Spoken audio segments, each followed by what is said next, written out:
మౌనంగానే ఎదగమని మొక్క నీకు చెబుతుంది. ఎదిగిన కొద్దీ ఒదగమని అర్థమందులో ఉంది. అపజయాలు కలిగిన చోటే గెలుపు పిలుపు వినిపిస్తుంది. ఆకులన్నీ రాలిన చోటే కొత్త చిగురు కనిపిస్తుంది. మౌనంగానే ఎదగమని మొక్క నీకు చెబుతుంది. ఎదిగిన కొద్దీ ఒదగమని అర్థమందులో ఉంది.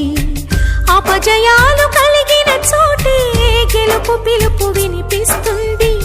ఆకులన్నీ రాలిన చోటే కొత్త చిగురు కనిపిస్తుంది.